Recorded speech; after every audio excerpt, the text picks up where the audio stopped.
There is nothing quite like the feeling of a key refusing to turn in your own son's deadbolt at 10 o'clock at night. That cold metallic rejection sends a chill down your spine that the Georgia heat just can't touch, no matter how thick the air gets. I had just spent 7 days down in Hilton Head with my sister Sarah drinking iced tea, trying to convince myself that taking a break from my life was actually possible. We walked on the beach, we talked about her grandkids, and for a few glorious hours, I stopped obsessing over Marcus. But the drive back to Sandy Springs is 3 hours of pure interstate hell. By the time I hit the perimeter traffic, that old familiar anxiety was creeping back up my neck like a heat rash. I pulled into his driveway around 10:15 p.m. I know it was late, but I'm his mother. I had these tins of homemade Benseed wafers and a bag of fresh peaches from a roadside stand that I knew he'd love. I figured I'd just drop them on the porch, text him, and head home. But the moment I killed the engine, something felt off.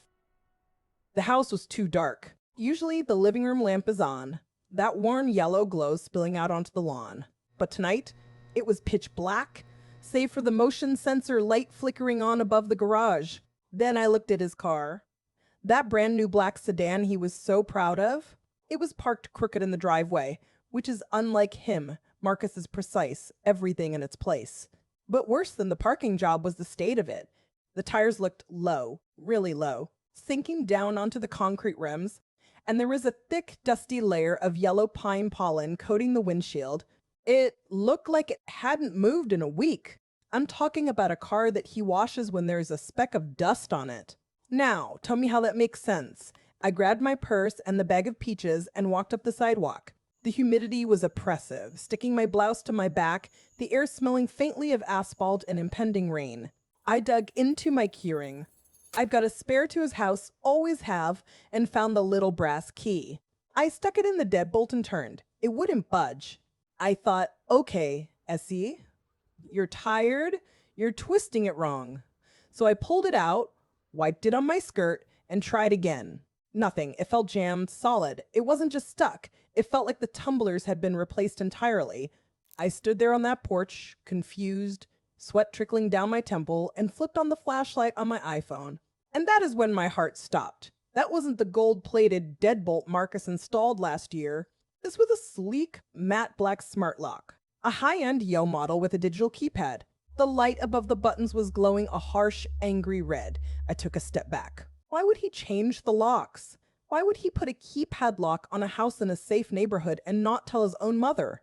I felt this sudden wave of panic, sharp and hot. I pulled out my phone, hand shaking so bad I almost fumbled it onto the welcome mat and snapped a picture of that lock. I wanted to text him, but then I hesitated. Who puts a lock on a door and doesn't give the key code to their mama? The devil is busy, y'all, and he's working overtime. I stared at the photo on my screen, the timestamp saying 10:22 p.m., and that cold feeling in my gut got heavier. I leaned on the doorbell and waited. I heard the floorboards creak inside. Someone was home, but they weren't letting me in. You know that feeling when the hair stands up on the back of your neck and your stomach drops all at the same time? That's exactly how I felt standing there on Marcus's porch at 10:22 p.m. Listening to the absolute silence inside that house after I definitely heard those floorboards creak. The Georgia humidity was thick as molasses, mosquitoes buzzing around my ears. I could feel sweat trickling down my back underneath my silk blouse. I pressed that doorbell again, holding it down this time, and that's when I heard the chain sliding. Not the lock turning, just the security chain. The door cracked open about 2 inches, and there she was. Chloe. Just a sliver of her face visible in that narrow opening, looking flushed and annoyed, not surprised in the least. No, Essie, no, sorry, I didn't hear you, just this flat, hostile stare. Essie, what are you doing here so late? She asks. Like I'm the one behaving erratically. Bless her heart.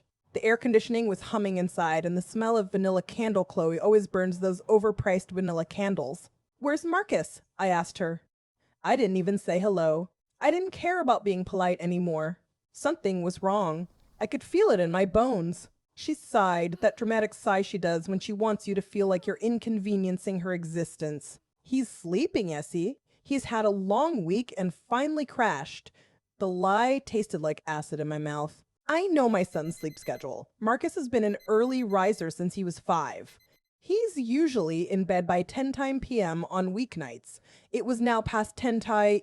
If he was sleeping, why had someone been walking around just moments before? And that's when I saw him, past Chloe's shoulder down the hallway that leads to the kitchen.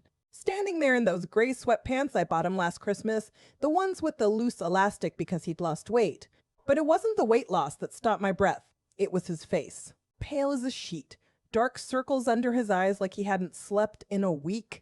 He looked broken, like a ghost haunting his own hallway. My heart literally stopped beating for a second. I could feel the Ben seed wafers and peaches in my tote bag pressing against my hip. Innocent gifts. Marcus? I said, trying to push past the chain, my fingers stretching toward that opening. Chloe shifted her weight, blocking my view. I told you he's asleep, Essie. The devil is busy, y'all. I know what I saw. Marcus saw me too. I know he did. His eyes locked onto mine, and for a split second I saw something I'd never seen in my son's eyes before. Fear. Pure, unadulterated fear. His mouth opened, his lips moving like he wanted to scream, to say my name. But before a sound could come out, Chloe slammed the door shut. The sound echoed through the quiet neighborhood like a gunshot. I stood there on that porch, my hand still reaching toward empty air, my heart hammering against my ribs. Why didn't he speak, my baby boy? Why didn't he speak? I'll tell you why the devil is busy, and he's wearing a Yale smart lock and living in my son's house. I sat there in the driver's seat of my Honda CR-V, just gripping the steering wheel until my knuckles turned white. The silence in that driveway was heavy, thicker than the humid Georgia air pressing against the windows. You could hear the cicadas screaming in the pine trees, screaming louder than my own heartbeat. I looked down at the passenger seat at that tote bag. The Ben seed wafers I brought from Sarah, the peaches I picked up at the farmer's market on the way here. They were just sitting there, sweating in the plastic bag. A peace offering for a war I didn't know we were fighting until 10 minutes ago. I felt ridiculous.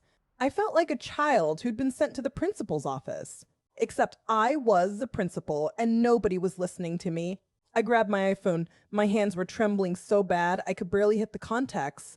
I scrolled down to Marcus' son. The little thumbnail photo of him smiling at his graduation, happy, full of life. I pressed call. Ring. No, wait. No ring. Straight to voicemail. That fast. That cold. I called again. Straight to voicemail. I did it 5 times in a row. 5 times. I stared at the screen later. I took a screenshot of the call log because I needed proof. I needed to know I wasn't dreaming. 10:15 p.m. 10:16 p.m. 10:17 p.m.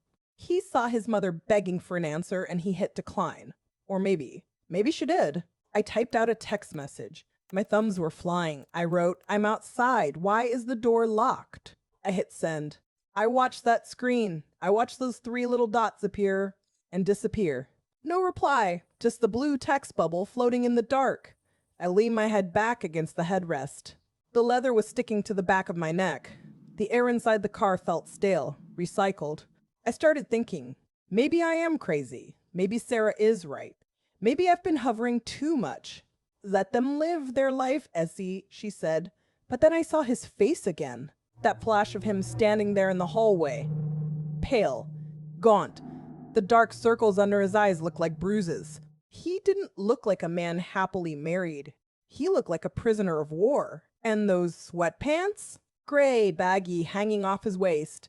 My son is meticulous. He irons his pajamas, for goodness sake. He doesn't walk around looking like that. Not unless he can't help it.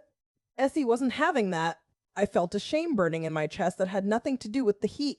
I was sitting in his driveway at 10:30 at night, spying on my own child. I felt like a stalker.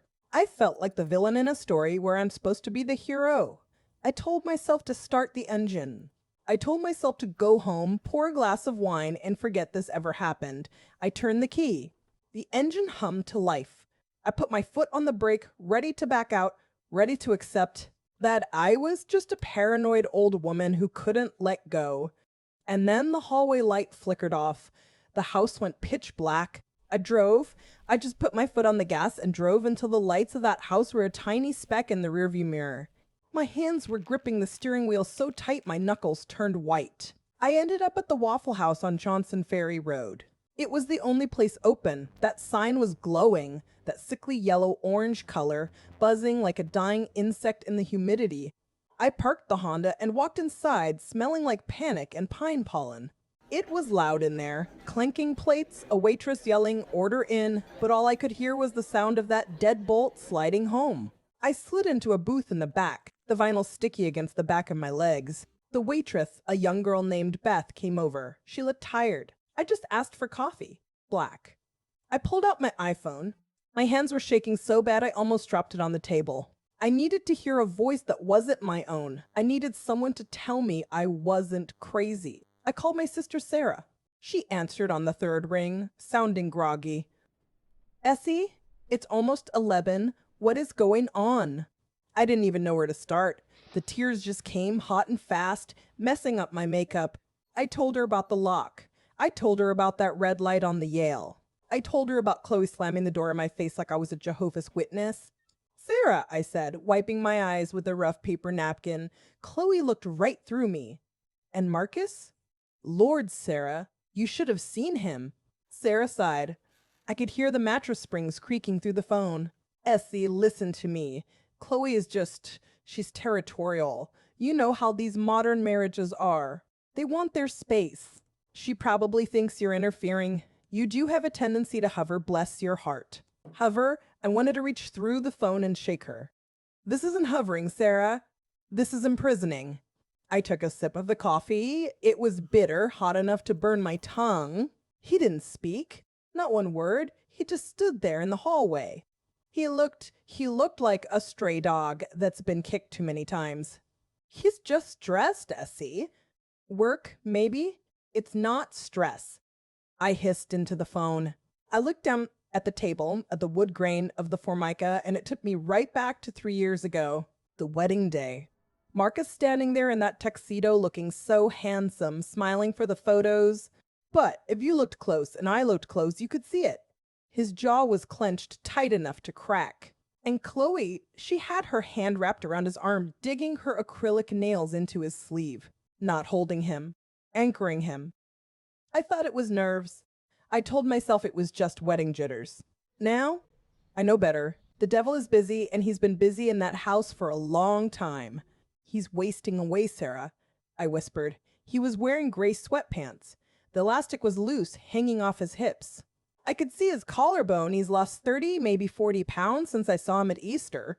And his eyes, they were dead. That's the only way to describe it. Like the light was gone. He looked caged. I waited for her to make an excuse. I waited for her to tell me I was being dramatic again. The line went quiet. Dead silent. I heard the background noise of her house cut out. Then I heard a soft clink, like a fork hitting a plate. Sarah stopped chewing her biscuit. "Essie," she said, her voice dropping an octave, losing that sleepy dismissiveness. "You said Marcus looked skinny. How skinny?" Sarah staring at me, her biscuit halfway to her mouth, frozen solid. She asked, "How skinny?" I had to look her dead in the eye. I told her, "Sarah, his collarbone was cutting into his skin like a knife. I could see the shape of his skull." I described those gray sweatpants to her. He's a 32-year-old man, 6 feet tall, and he was swimming in fabric. The drawstring was pulled so tight it was fraying at the edges. But the waistband was still gaping away from his body. I told her I counted his ribs. I didn't mean to, but the yellow light from the hallway hit his chest just right, and there they were. A cage of bone. He's dropped at least 40 pounds since I saw him in June. 40 pounds in 2 months. That is not stress. That is starvation. Bless his heart, he looked like a strong wind could blow him away. Sarah didn't say a word. She just set her fork down on the plate with a soft clink that sounded like a gabble. She looked at me, and for the first time all night, she looked terrified. I was terrified too, but I had to be the one with the answers. I grabbed my phone off the sticky formica table. The air in that Waffle House smelled like bacon grease and stale coffee, but suddenly I felt cold. I swiped open my screen and tapped that orange Life360 icon. You know the one. The whole family uses it. We installed it years ago, back when Marcus started traveling for work, just so we could all sleep easy at night knowing everyone was safe. The devil is busy, but we thought we could outsmart him with technology. I pulled up Marcus's circle. I zoomed in on the map until the street names were blurry. And there it was, his little green avatar, perfectly still, sitting right on top of his address. He was home. Obviously, he was home. We just came from there. But I kept scrolling down to the history details. I was looking for movement. I was looking for a trip to the grocery store, a drive to the office, a jog around the neighborhood. Marcus never sits still. The boy hikes. He bikes. He's a software engineer. He's always moving. And then I saw it. The timestamp. The screen read, last updated Tuesday, 8:42 p.m. I felt the blood drain out of my face. My hands started shaking so bad I almost dropped the iPhone into my grits. Sarah leaned over the table, her eyes wide, reading over my shoulder. The waitress walked by with a pot of decaf, the steam rising up between us, but I couldn't feel a thing. Today is Saturday. He hasn't left the house in 4 days. My son, the software engineer who loves hiking, hasn't stepped off that porch since Tuesday. Sarah dropped me off at the Holiday Inn Express on Johnson Ferry Road around 1 a.m. Bless her heart, she wanted to stay, but I needed to be alone with my thoughts. I needed to sit in the silence and let this horror settle in my bones. The check-in clerk, a young man who couldn't have been more than 20, asked me how my night was going. I looked at him and said, "It's going, honey. It's going." I walked into room 214 and it smelled like industrial lavender and stale air conditioning. I didn't even take off my shoes. I just sat on the edge of that stiff polyester bedspread and stared at the wall. I told myself I was overthinking. I wasn't. The devil is busy and he was working overtime in that house. I didn't sleep. Not really. I drift off for 10 minutes and then jolt awake picturing Marcus's face. That skeletal frame. The way the elastic hung on his waist. I kept seeing that Life360 map Tuesday at 8:42 p.m.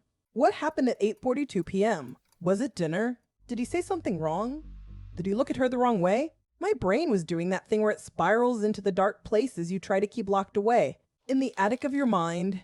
By the time the sun started coming up, filtering through those cheap sheer curtains, I felt like I'd gone 10 rounds. With a heavyweight boxer, my eyes were burning, my head was pounding, but Essie wasn't having that. I had work to do. At 7 o'clock on the dot, I was back in my car. I drove to the Kroger parking lot first. I needed supplies. I bought a box of a dozen glazed donuts from the Krispy Kreme counter and 2 large black coffees. The smell of sugar and fried dough was overpowering, sickeningly sweet, but I needed a prop.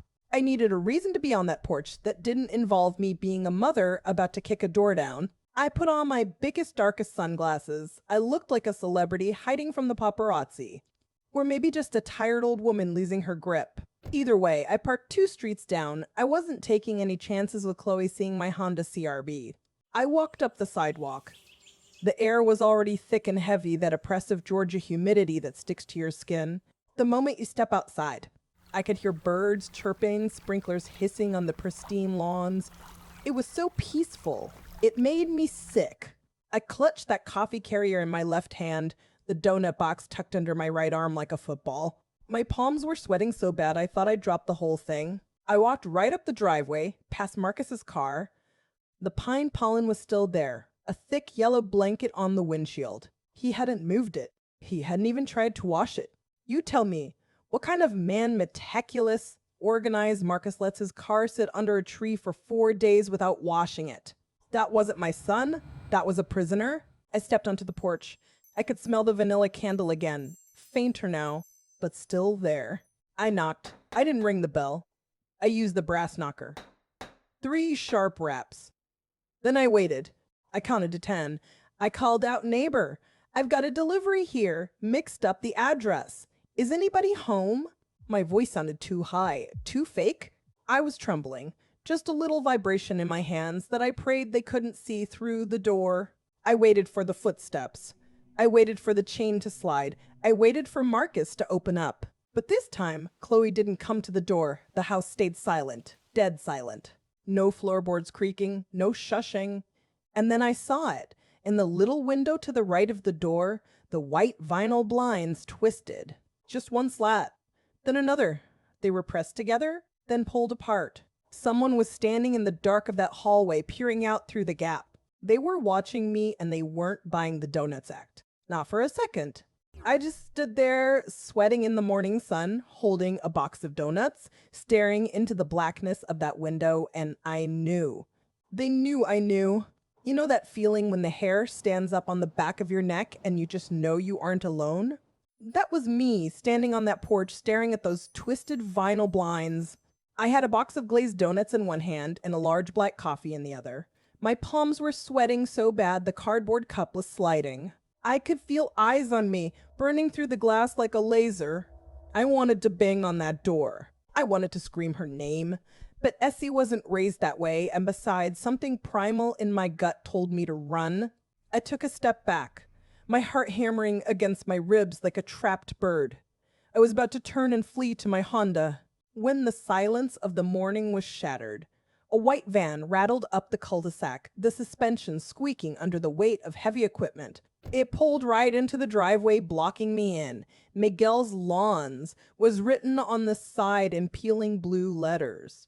An older man stepped out, his face weathered and brown, wearing a dusty baseball cap that looked like it had seen 1,000 summers. He went straight to the side gate, moving with the practiced efficiency of someone who just wants to get the job done and get out. I don't know what came over me. Maybe it was desperation, but I marched right down those steps and onto the pavement. The heat was already rising, thick and humid, smelling of asphalt and impending rain. "Sir," I called out, my voice cracked high and thin. "Sir, excuse me." He froze, his hand on the latch of the wooden gate. He turned slowly, and when he saw me, I swear he looked terrified. His eyes darted from me to the front door, then back to me. "I'm sorry," I said, holding up the coffee like a peace offering. "I'm Marcus's mother. I haven't seen him in a while." Instead, the man took a step closer, lowering his voice to a whisper so soft I almost didn't catch it over the sound of the neighbor's sprinklers. "Senora," he said, his eyes wide with a fear I recognized. "I haven't seen him in 2 weeks." 2 weeks. I felt the blood drain from my face. "But you're here every week?" I stammered. "Who pays you?" He pulled a battered smartphone from his pocket, his thumb shaking as he unlocked the screen. He turned it toward me. A payment from Chloe Bance for $150. The memo line made my stomach drop. It said, "Quiet service, backyard only." "She pays me through the app," he whispered, glancing nervously at the dark windows again. "She tells me to stay away from the windows."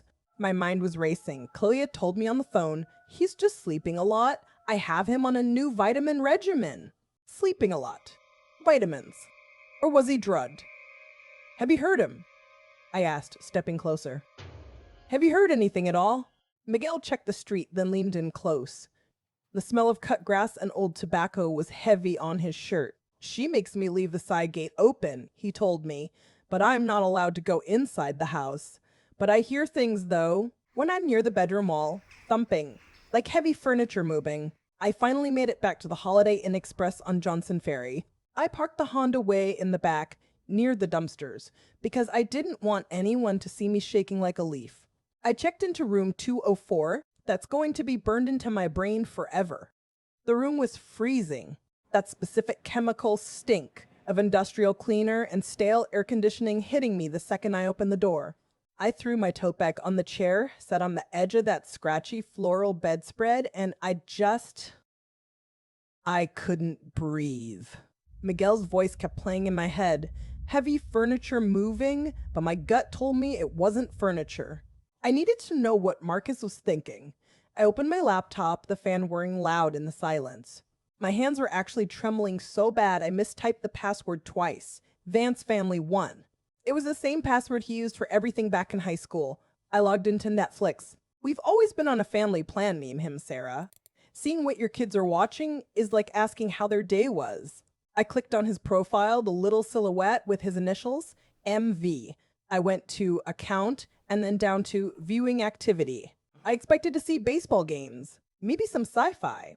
Marcus loves The Expanse, but what I saw made the blood drain right out of my face. The list went on and on. The Staircase, that documentary about the novelist accused of killing his wife. You know the one.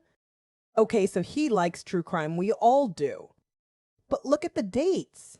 Tuesday night, Wednesday morning, Thursday morning, Friday morning. It wasn't just that he was watching it. It was that he was watching it in a loop. The same episode over and over again. I clicked on the specific viewing details for Thursday at 3:14 a.m. The red progress bar showed he stopped it at the exact same minute every time, 47 minutes in. Right when the defense attorney starts talking about the owl theory, my baby was awake. At 3 a.m. on a Thursday, when he was supposed to be getting up for work, he was sitting in the dark, paralyzed, watching a trial about a husband accused of murder. It hit me all at once. The weight loss, the silence, the thumping Miguel heard. It wasn't a mystery show for fun. It was research. Or it was a warning. I stared at that laptop screen, tears blurring the cursor, realizing the vitamins weren't helping him sleep. They were keeping him up. Marcus wasn't sleeping. He was awake all night, staring at the TV, watching stories about people who kill their spouses. I sat there in that cheap hotel chair, the air conditioner humming so loud it sounded like a jet engine. And I just let the tears fall for a minute. I wasn't crying because he was watching a TV show. I was crying because of the why. You see, a grown man, a man who used to be a vice president at a bank, watching the same 47 minutes of a documentary about a dead wife at 3 a.m, that ain't entertainment. That's research. That's fear. And then it hit me like a bucket of ice water. The vitamins. Bless his heart. Marcus has always been trusting, always believed that if you take a pill, it's to make you better. I remember this barbecue we went to about a month ago over at the park by the river. It was hotter than blue blazes, cicadas screaming so loud you couldn't think. Chloe was standing there by the paper plates, holding court with a bunch of her girlfriends, looking like she stepped out of a magazine with her acrylic nails and that expensive, sparkling water. I walked up to grab a deviled egg, and I heard her say, "Marcus has just been so erratic lately. So anxious. I've got him on this new regimen, resetting his dopamine." She said it just like that, all clinical and proud, like she'd discovered electricity. I laughed. I actually laughed and said, "Well, Lord knows he could use some resetting. Essie's son is stressed to the gills." I thought it was just more of that wellness influencer nonsense. Ashwagandha this, turmeric that. But I looked at Marcus that day. He was sitting in a folding chair staring at ants on a piece of watermelon, and he didn't blink for the longest time. He looked glazed, distant. I thought he was just tired from work. Now the devil is busy, and I know better. I opened a new tab on my laptop, my hand shaking so bad I almost knocked the mouse off the desk. I started typing. Things like Vitamin Regimen, dopamine reset, and long-term effects of supplement cocktails with alcohol. Y'all, the stuff that came up made my blood run cold. You mix certain herbs, the stuff you can buy at any vitamin shoppy, with a glass of wine or a beer. It doesn't make you sleep. It causes serotonin syndrome. It causes paranoia. It causes hallucinations. It doesn't calm you down. It unravels your mind. The vitamins were to help him. They were to break him. To make him look crazy, to make him look unstable. I sat there, staring at the search results, feeling this heat rise up in my chest, starting at my toes, and going all the way to the top of my head. I wasn't scared anymore. I was mad. I was furious. I kept digging, going deeper into the forums, looking for stories like his. And that's when I found it, a discussion thread on a site for troubled marriages. The title of the post sent chills down my spine. It read, "Best way to manage a difficult partner." And the first comment, someone suggested a cocktail of melatonin and Benadryl to keep them groggy and compliant, but awake enough to follow orders. I scrolled down to the bottom to see who else had read this trash. And that's when I saw the little green dot next to a user ID. It showed the last login location and time. The user was logged in from an IP address right here in Sandy Springs. The timestamp was 4 a.m. this morning. I sat on the edge of that cheap hotel mattress, the bedspread scratchy against the back of my legs, staring at the screenshot on my phone until the numbers burned into my retinas. Sandy Springs, 4 a.m. That IP address didn't just point to the city, it pointed to the neighborhood. It pointed to that house. Someone was awake at the crack of dawn reading a thread titled, "Best way to manage a difficult partner without them knowing." And I knew in my gut it wasn't Marcus searching for a hobby. My thumb hovered over the keypad, trembling so hard I almost dropped the phone. I wanted to call 911. I wanted to scream into the phone and demand a SWAT team, a fire truck, anybody with a siren and a badge to go kick that door down. But I stopped. I stopped because I have seen this movie before and I know how it ends. You call the police, they do a welfare check, and it's all very polite and procedural. The blue lights flash, the neighbors peek through their blinds, probably Miguel wondering what the fuss is about, and an officer knocks on that Yale Smart lock. And who answers? Chloe. She opens that door with her sweet tea smile and her perfect makeup, looking like the ideal Southern wife. She invites them in, offers them water, tells them my son is just going through a rough patch mentally and that his mother is unstable. They walk into that living room and they see Marcus. He's sitting there. He's 35 years old. He's not in chains. He's not locked in a cage in the basement. To the police, he's just a thin, quiet man in his own home. They ask him the magic question. Sir, are you being held against your will? Do you want to press charges? And what is he going to do? He's going to look at her. He's going to look at the woman who controls his food, his medicine, his reality. He's going to look at me standing on the porch with my heart in my throat, and he is going to shake his head. He's going to say, I'm fine, Mama. Please go home. Because he knows. He knows that as soon as that cruiser pulls out of the driveway, the door locks again and the punishment starts. And the next time, she won't make a mistake. She'll make sure he never gets to the window again. The law protects the homeowner, and the homeowner is too terrified to save himself. So calling the police wasn't just a risk. It was a death sentence for his chance at escape. Now, tell me how that makes sense. My son is being poisoned and starved in a house he paid for. And the law says I have to wait until he's dead to do anything about it? No. Bless his heart, Marcus couldn't fight her, but Essie wasn't having that. I realized right then, sitting in that stale air-conditioned room smelling of chlorine and fear, that I had to stop waiting for permission. I couldn't be the principal anymore. I couldn't be the respectful mother-in-law. I had to be the one who breaks the rules. I grabbed my keys and walked out to the parking lot. The heat hit me like a physical weight. Thick and suffocating, but I didn't care. I opened the trunk of my Honda CR-V and pushed aside the grocery bags, the peach basket I never gave him, and the spare jumper cables. There, resting in the foam well, was the heavy iron tire wrench. It was cold and greasy to the touch. I wrapped both hands around the handle. I wasn't waiting for a warrant. I wasn't waiting for him to text me help. I was going to get him out. You know that feeling when you're holding something heavy, something dangerous, and your hands just start sweating? I gripped that iron tire wrench until my knuckles turned white. I sat in the driver's seat of my Honda, watching the digital clock on the dashboard flip from 12:45 p.m. to 12:46 p.m. The air conditioning was blasting, but I couldn't feel it. I was burning up from the inside out. I had to wait. I couldn't just storm the front door like a burglar in broad daylight. I needed her gone. Chloe is a creature of habit, bless her heart. Sundays are for Pilates at the studio on Roswell Road, followed by a Starbucks refresher. I knew her routine better than she did. At 12:58 p.m., I saw the garage door groan open. That white Range Rover backed out, pristine and gleaming, turning left out of the cul-de-sac. I waited until the taillights disappeared around the bend. Then I moved. I grabbed the wrench, it was cold and smelled like old motor oil, and shoved it into my tote bag, covering it with a pack of peppermint gum. I walked around the side of the house, staying close to the hedge line. The heat in Georgia in late August is oppressive. It's a heavy, wet blanket that smells like pine sap and asphalt. By the time I reached the backyard gate, my silk blouse was sticking to my back. I slipped through the side gate Miguel left unlocked. The backyard was immaculate. The Bermuda grass was cut so precise it looked like astroturf. Not a single weed in the flower beds. Miguel earned that $150, I'll give him that. But it felt wrong. It felt like a movie set. All the blinds on the back of the house were drawn tight. Heavy blackout curtains blocking out the sun. You couldn't see a thing inside. I crept up to the back door. It was French glass, expensive and secure. I wrapped my hand around the handle, twisting slowly. Locked.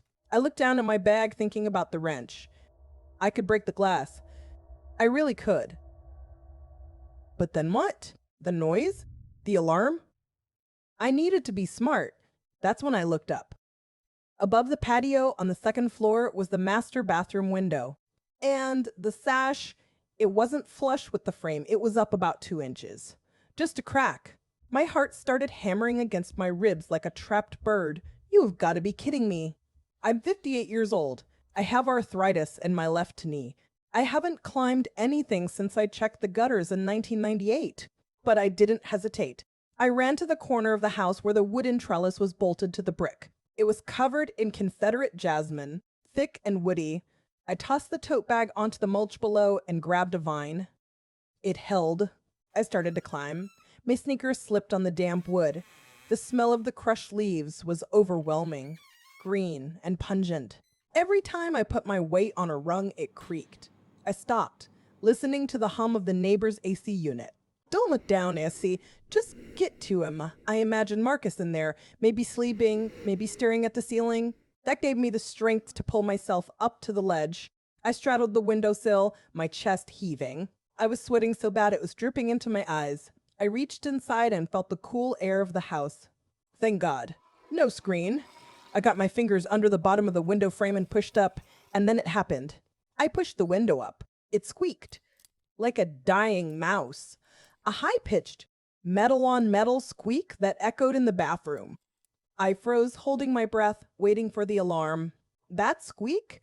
It rang out like a gunshot in a church.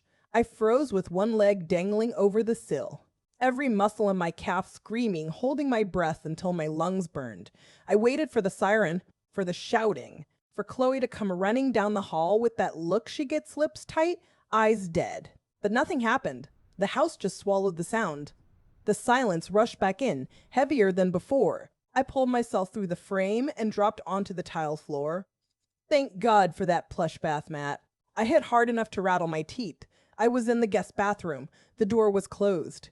The air in here was still and heavy, like it hadn't been breathed in weeks.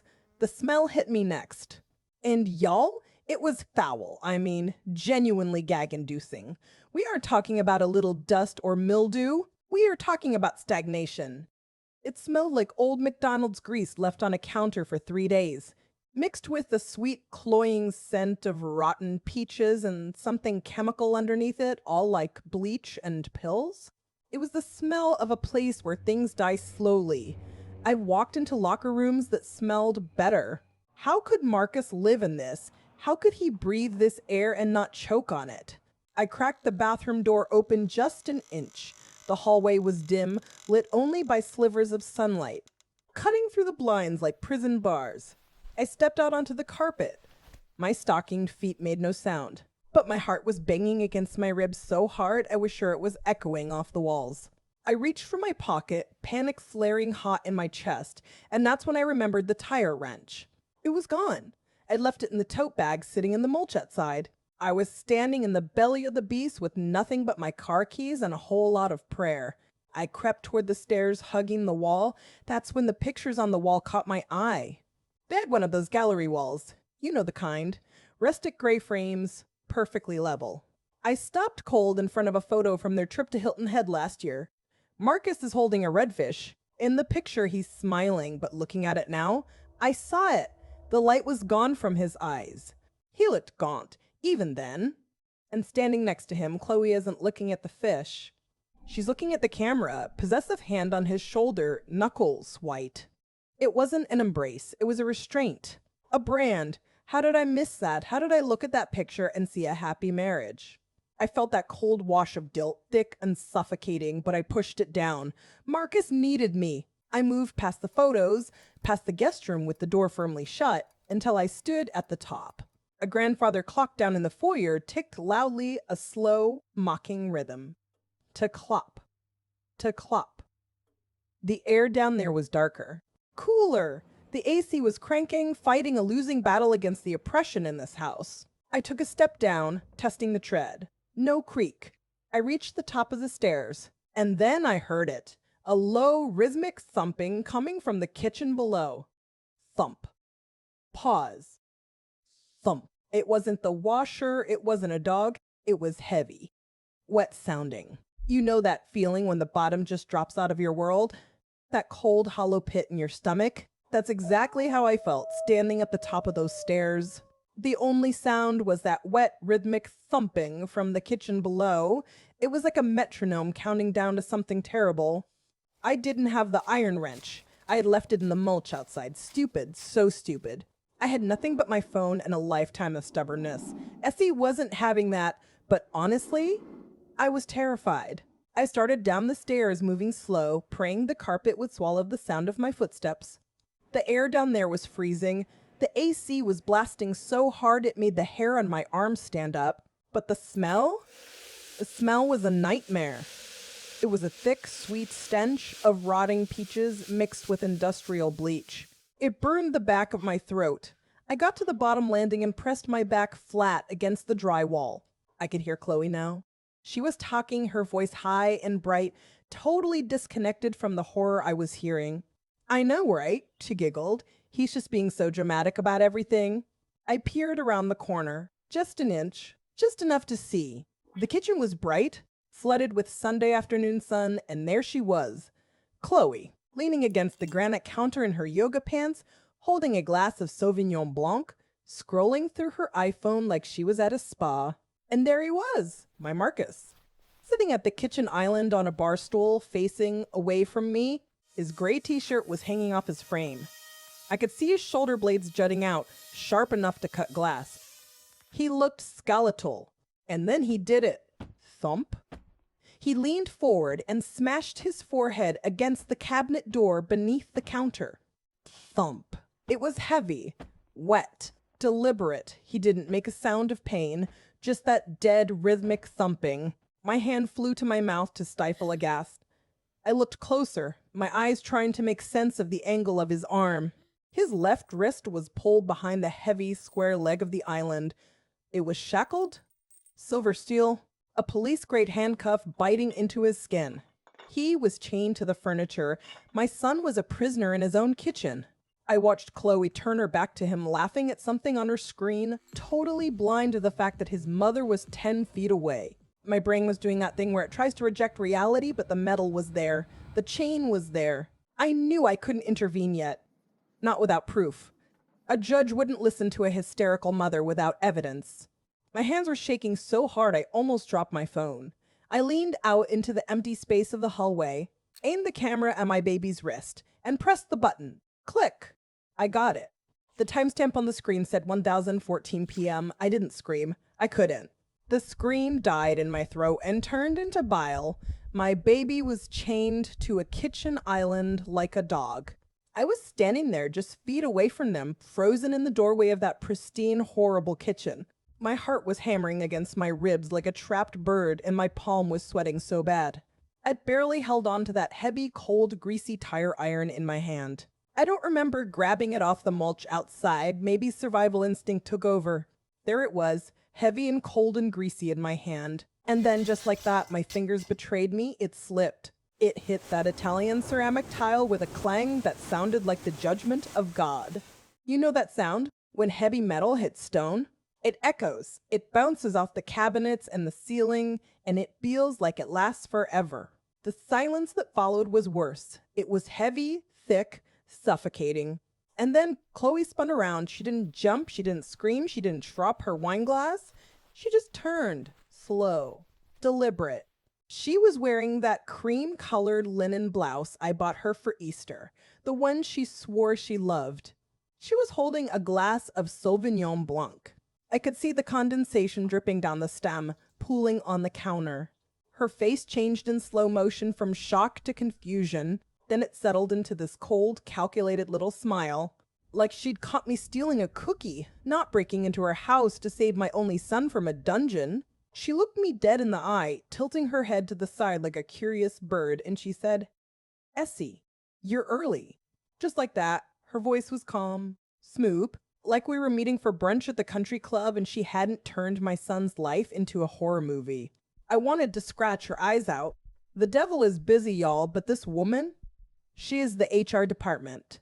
I looked past her to Marcus. He was slumped in that chair, the gray t-shirt hanging off his frame like a rag on a skeleton. I could see every rib. I could see the knobs of his spine pressing against the fabric. He was pale, grayish almost, and that handcuff.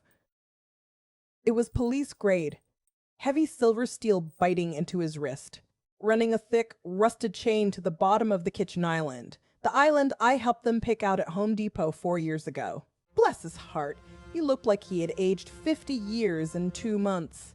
My brain was doing that thing where it tries to reject reality, where it tells you this is a nightmare. Wake up, Essie. Wake up. But the smell of stale sweat and bleach and rotting peaches was too real. I didn't think. I didn't plan. Essie wasn't having that. I didn't care about the tire iron on the floor. I didn't care about the law or the police or the fact that I was trespassing. I just moved. I screamed his name, Marcus, and I ran. I sprinted for that boy, ready to tear that chain loose with my bare hands if I had to, ready to fight the devil himself. But I forgot who I was dealing with. She didn't run. She didn't back away. She calmly set that wine glass down on the granite counter clink and her right hand went into her pocket. It came out holding a yellow taser. 2 black prongs, electricity arcing between them with that nasty high-pitched buzz that makes your teeth hurt. She aimed it right at my chest with a steady hand. And the look in her eyes, it wasn't fear. It was hatred, pure, unadulterated hatred. And then Marcus moved. He strained against that chain, lifting his head with what looked like immense effort. His eyes sunken and red-rimmed but clear. He looked me dead in the eye and whispered, "Mom, run." He was begging me to run while he was chained to a chair. Run? Where in the world was I supposed to go? My son, my only child, was chained to a kitchen island like a dog, and that woman, that monster, was pointing a weapon at me. You tell me, could you leave your baby behind? Not on your life. Essie wasn't having that. I saw her finger tighten on that taser. I saw the blue arc of electricity jumping between the prongs, making that horrible, static-filled buzzing sound. Buzz! It smelled like ozone and pure malice. She lunged at me, stepping over the broken glass on the floor, her face twisted into something that didn't even look human anymore. I didn't have my tire iron. I didn't have a phone. I had nothing but the clothes on my back and a lifetime of mama bear instinct kicking into high gear. My eyes darted around the kitchen, looking for anything at all.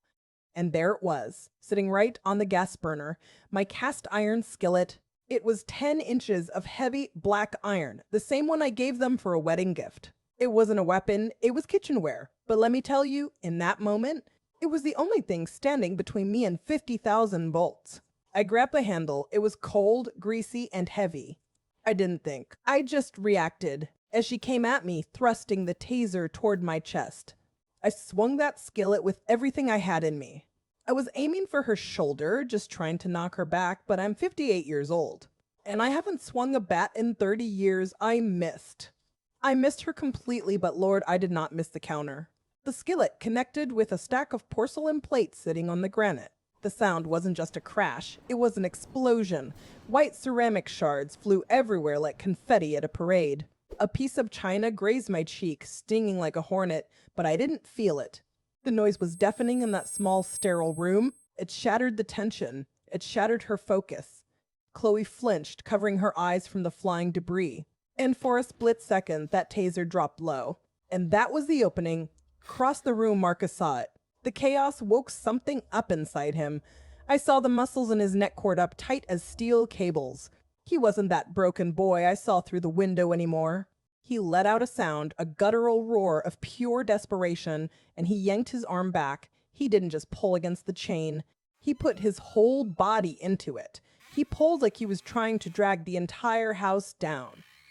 There was a groan from the floorboards, a sickening crack of wood splintering. That kitchen island, that fancy piece of furniture she'd chained him to, it was old. The wood was dry, brittle from years of Georgia heat and air conditioning. It couldn't take the force. It couldn't take my son fighting for his life. The island leg cracked. I heard the screws pop out of the drywall. Ping, ping, ping, ping. The whole heavy structure lurched and tilted. Marcus stumbled backward, nearly falling, but he kept his footing. He was still dragging the heavy wooden leg in a section of the countertop, but the chain was loose. The anchor point was gone. He was free! The sound that heavy wooden island made ripping out of the drywall. It wasn't a snap.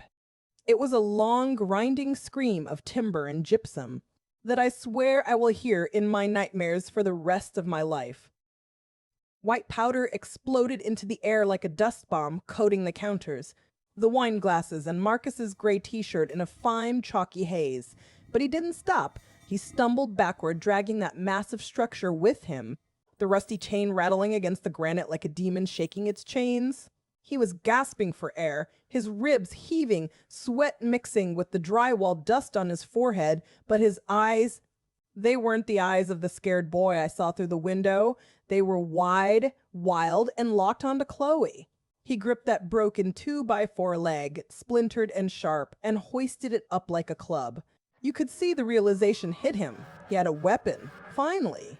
Chloe, bless her heart, she looked like she'd just seen a ghost. That glass of Sauvignon Blanc in her hand started trembling so hard the liquid was sloshing over the rim, dripping onto her pristine white linen blouse. She took a step back, her heel catching on the edge of the Italian ceramic tile, and she screamed. It was a shrill, panic sound. "Marcus, you put that down right now. You are acting absolutely crazy." She was still trying to use that voice, that I am the authority voice. She actually pointed that yellow taser at him again, her finger shaking on the trigger, but I could see it in her face. She was terrified. She had never seen him stand up before. And then my son, the boy who cried when he stepped on a ladybug, the man who let this woman control every breath he took for 5 years, let out a roar. It wasn't a yell. It was a sound from the pit of his stomach, deep and guttural, vibrating through the floorboards. He didn't just shout. He bellowed. He wound up with that heavy piece of lumber, swinging it with every ounce of strength he had left, and he threw it. He didn't throw it at the floor. He threw it at her. Time seemed to slow down. I watched the wood spin through the air, the brass hinges still attached to the end glinting in the afternoon sun. Chloe shrieked and dove to the side, tripping over a shattered porcelain plate and hitting the deck hard.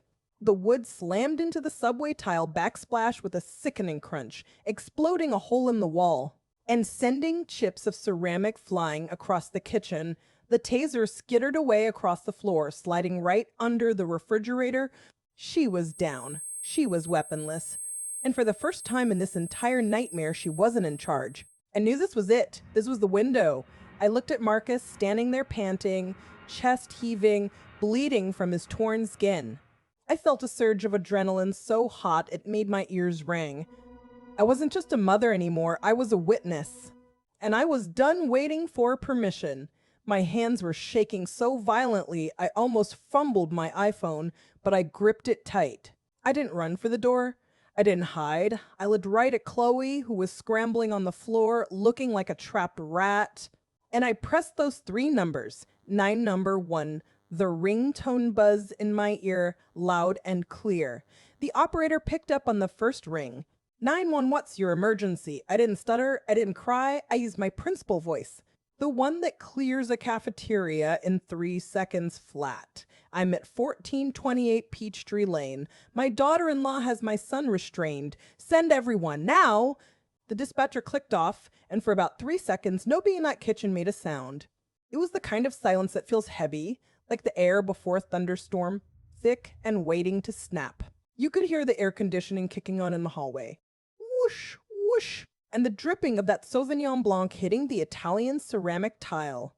I stood there with the phone still pressed to my ear, my heart hammering against my ribs like a trapped bird, staring at the woman on the floor.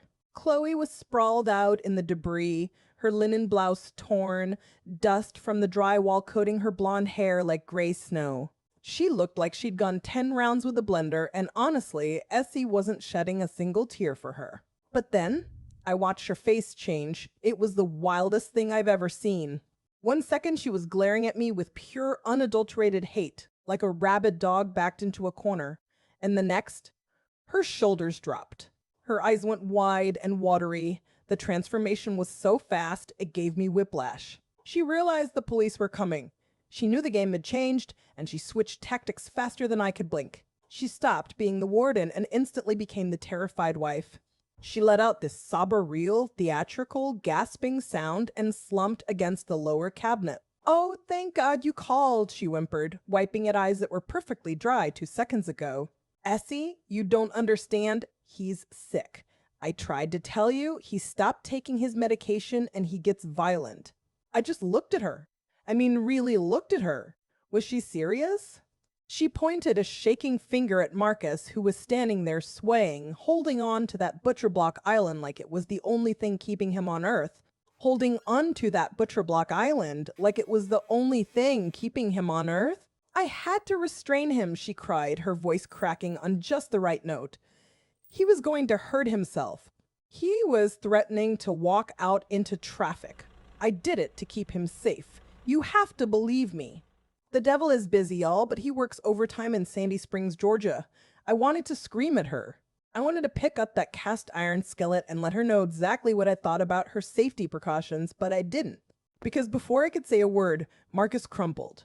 The adrenaline that had been holding him together just evaporated. His knees buckled, and he went down hard on that dusty floor, dragging that heavy wooden leg of the island with him. Clang! The sound of the metal chain hitting the tile was sickening. He didn't even try to catch himself. He just collapsed like a puppet whose strings had been cut right into a pile of broken porcelain and drywall dust. I dropped to my knees beside him, not caring about the glass or the mess. I gathered him up, pulling his head into my lap, and that is when I felt it, the heat radiating off him. The sharp, jutting bones of his shoulders, the way his ribs heaved against my stomach. He was burning up with fever, but shivering like it was freezing. I looked down at his wrist at the red, raw skin where the steel handcuff had bitten into him, rubbed raw from him, fighting against the chain. Blood was trickling down his arm, mixing with the wine and the dust on the floor. He was so pale, except for those dark circles under his eyes, purple bruises against gray skin. He looked at me, his eyes unfocused, glassy, and whispered, "I'm sorry, Mama. That broke me. I didn't cry then. I just couldn't." But something inside me shattered. I stroked his sweaty hair, feeling the tremors running through him, and I glared at her. She was sitting there, knees pulled to her chest, watching us with those fake tears streaming down her face, already rehearsing what she was going to tell the officers. She was calculating even then. She kept lying. Even with the handcuffs dangling from his wrist, she was trying to spin the narrative. She kept lying. Even with the handcuffs dangling from his wrist, she was trying to spin the narrative. You know that feeling when the world stops spinning, like a record scratching off the track? That was the exact moment I heard the sirens wailing down Johnson Ferry Road. They weren't just sirens to me, they were a choir of angels coming to sing us out of this hell. I was sitting on the floor, holding Marcus, rocking him like he was a baby again, and I could feel the fever radiating off him. It was 90 degrees in the shade outside, air conditioning humming hard against the Georgia heat. But my son was shivering like he was naked in a blizzard. I looked down at his wrist, swollen and raw where that steel bracelet bit into his skin, and I thought about that black sedan sitting in the driveway. I thought about the low tires and that thick, suffocating blanket of yellow pine pollen coating the windshield. That car hadn't moved in a week, maybe more. It was a tombstone sitting right there in the driveway, marking the death of his freedom. And I hadn't even seen it until it was too late. Then the front door exploded inward. It wasn't a knock. It was a battering ram of authority. "Police! Show me your hands!" 2 officers, guns drawn, lights cutting through the gloom like lasers. I didn't raise my hands. I just held on to Marcus tighter. I dared them to shoot me. But you know who did move, Chloe. That woman hopped up off the floor like she had springs in her legs. She didn't look like a terrified hostage. She looked like an actress who just remembered her cue. She straightened that linen blouse, smoothed her hair, and she ran right to those officers, screaming. She broke in. She's crazy. She threatened me with a wrench. She was pointing a shaking finger at me, putting on the performance of a lifetime. My husband is sick. She's trying to kidnap him. I looked at her and I swear the devil is busy, but he ain't got nothing on Chloe Bance. She was spinning that narrative so fast I almost got dizzy. But then I felt Marcus move under my arm. He pushed himself up. It was slow, painful, like watching an old man stand up from a rocking chair. That heavy rusted chain dragged across the Italian ceramic tile. Clink, scrape, clang. It was the ugliest sound I ever heard. He didn't look at the police. He didn't look at Chloe. He just held up his hands, displaying those bloody wrists like he was showing off a wristwatch. His voice was a rasp, dry and brittle, but it was the loudest thing in the room. He said I didn't change the locks. She did. She locked me in. And then he pointed his shaking finger toward the hallway door, the one leading down to the dark. He said, "Check the basement."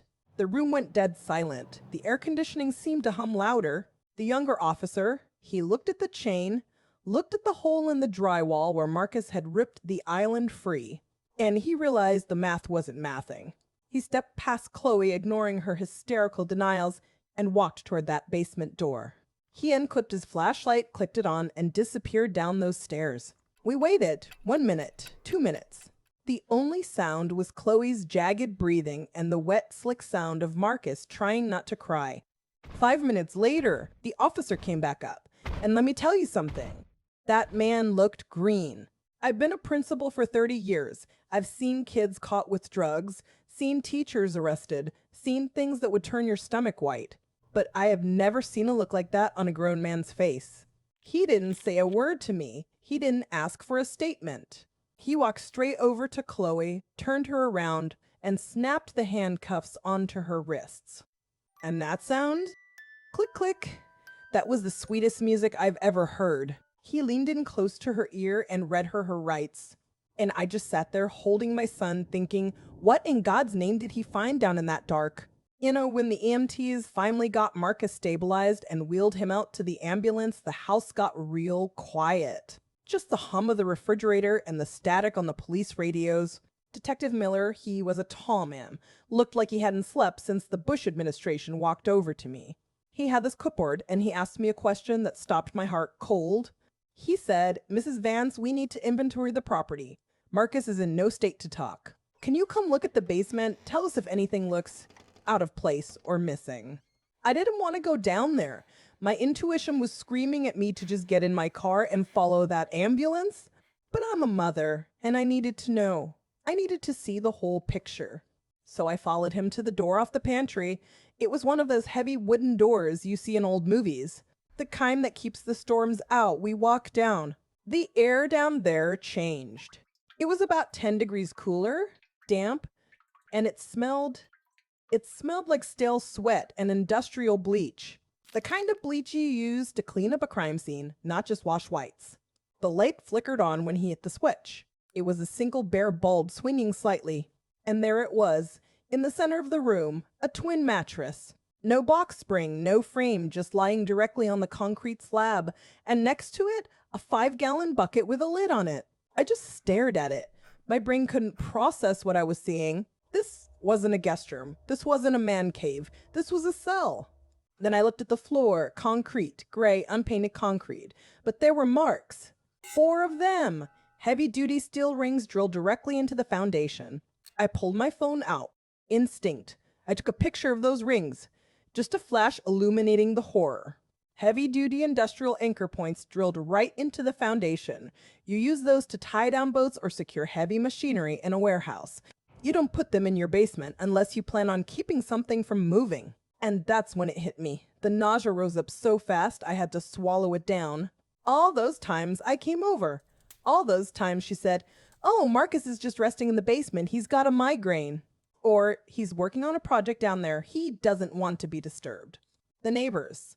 The dinner parties. My son wasn't being antisocial. He wasn't working. He was being stored. She put him in a hole like a dog she didn't want her company to see. This was the cage. This is why he wasn't allowed to leave. I walked over to the mattress. There was a small folding table, the kind you use for a yard sale, set up right next to the pillow. On it, there was a water bottle, a few power bars, and a bottle. It wasn't a vitamin bottle. It was a prescription bottle.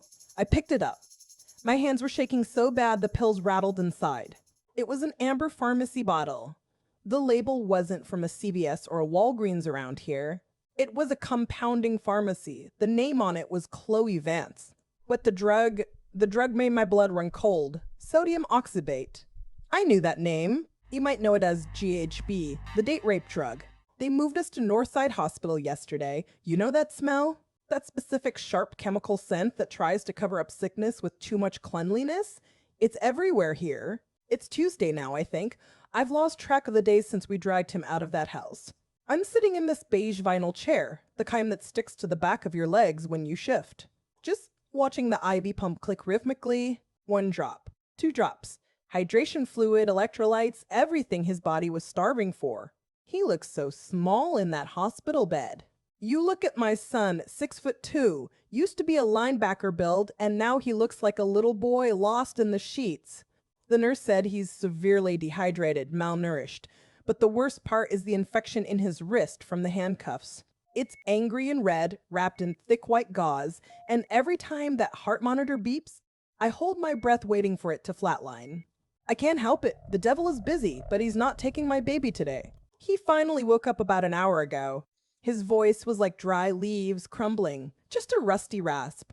He looked at me with those eyes my eyes, and he started to talk. I had to lean in so close. I could smell the mint of the hospital toothpaste they gave him. He told me it didn't start with chains or basements. You know how they say the devil is in the details? Well, he was in the details. Marcus said it started with his phone. Chloe would get jealous if he looked at it at dinner. She'd accuse him of texting other women, of looking at things he shouldn't. Then she started taking it when he got home from work. For focus, she called it. Then it was, "You seem anxious, Marcus. You're not yourself. I think you need these vitamins." And he took them because he trusted her. He told me, "Mom, she made me believe I was losing my mind. She said if I left, people would think I was crazy. She said I needed to stay inside to protect the family reputation." I'm sitting there listening to this, and I'm flashing back 25 years to the old house on Johnson Ferry. Marcus was 7 years old, maybe 8, and he fell off his bike. He scraped his knee up bad, gravel embedded in the skin. He was crying so hard, big heaving sobs, and I sat him on the front porch steps. I cleaned that wound with peroxide, kissed his forehead, and told him, "Mama's gonna fix it. Mama always fixes it." And back then, a Band-Aid and a kiss worked. But this wasn't a scraped knee. This was a slow-acting poison, and I didn't see it until he was on the floor. He told me he stayed because he thought he was protecting her reputation. And then he admitted the truth that broke my heart all over again. And then I was just too weak to leave, Mama. I tried, but I couldn't stand up. He thought he was being a gentleman, protecting his wife from scandal while she was building a dungeon in the basement. He was chained to a floor he paid for, drinking water from a bucket like an animal, worried about what the neighbors would think if he made a scene. I looked at him, really looked at him, and I realized I wasn't just angry at Chloe. I was angry at myself for not seeing the ropes when they were just threads. I was angry at the world for letting a good man be broken down like a piece of old furniture. He reached out his hand, the one without the IV, and I took it. His fingers were cold, but his grip was tight. He looked up at the ceiling, then back at me, and his voice cracked. "I'm sorry, Mama," he whispered. "I thought I could fix it." I squeezed his hand, fighting back tears because I know he needs me to be the strong one now, just like he needed me on that porch steps all those years ago. I leaned in and said, "You did, baby. You're here. You're safe." 2 months. That is exactly how long it takes for the humidity in Georgia to finally break, turning the air crisp enough to see your breath in the mornings. It is also how long it took for the swelling in Marcus's wrist to go down to just a dull, throbbing ache that he says he hardly notices anymore. We are standing in the middle of an empty living room in a condo complex over in Decatur. It is far away from Johnson Ferry Road. It is far away from the pine pollen and the basement rings and the smell of bleach. The locksmith, a young man named Todd, whose knees popped every time he stood up, is packing up his drill. He has just installed a heavy-duty deadbolt on the front door, a simple brass deadbolt. It is not a smart lock. There is no Wi-Fi connection, no app to track, no red light to tell you that you are locked out. It is just metal and mechanics. It is the most beautiful thing I have ever seen. Marcus is standing by the slider. He is wearing a blue polo shirt that actually fits his shoulders now. He has put on 22 pounds since Northside Hospital. He is eating again. He is sleeping through the night without the television on to drown out the silence. I told myself I wouldn't stare at him, but I can't help it. I am looking for the ghost in the machine, looking for the boy who was too terrified to open the front door, for his own mother. But he is not there anymore. He is standing taller. He looks me in the eye. Todd hands Marcus 2 shiny brass keys. Marcus holds them up to the light coming through the window. The metal glints against the fresh paint. He fiddles with them for a second, the jagged teeth biting into his thumb pad.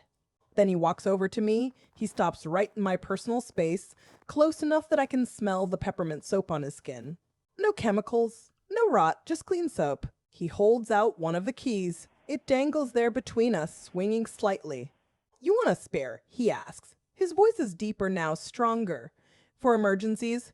I look at that key and I feel this lump in my throat the size of a peach pit. For 60 days, I have slept with my phone under my pillow. I have checked his location on that app like a hawk watching a field mouse. I have been waiting for the other shoe to drop, waiting for the police to call, waiting for him to disappear again. I was so desperate to keep him safe that I was almost becoming her. I was becoming the one who controlled the locks. But looking at him now, in this empty room with the dust motes dancing in the late afternoon sun, I realize I am tired. I am tired of being the warden. Even a benevolent warden is still a warden. He is a grown man. He is a survivor. He does not need a keeper anymore. I reach out and push his hand back toward his chest gently, shaking my head.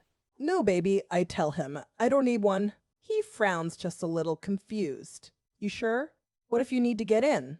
"I'm sure," I say, smiling so hard my cheeks hurt. "If I want to see you, I will knock. And you will open it because you want to, not because you have to." He looks at the key in his hand, then back at me, and a slow smile spreads across his face. It is a real smile. It reaches his eyes. He nods, puts the key on his own ring, and gives it a decisive little jingle. "Okay," he says. "Okay." He walks back to the door and locks the deadbolt, testing it, making sure it holds. He doesn't need to lock me out anymore, and I don't need to save him. We're just Essie and Marcus again, and this time he holds the only key.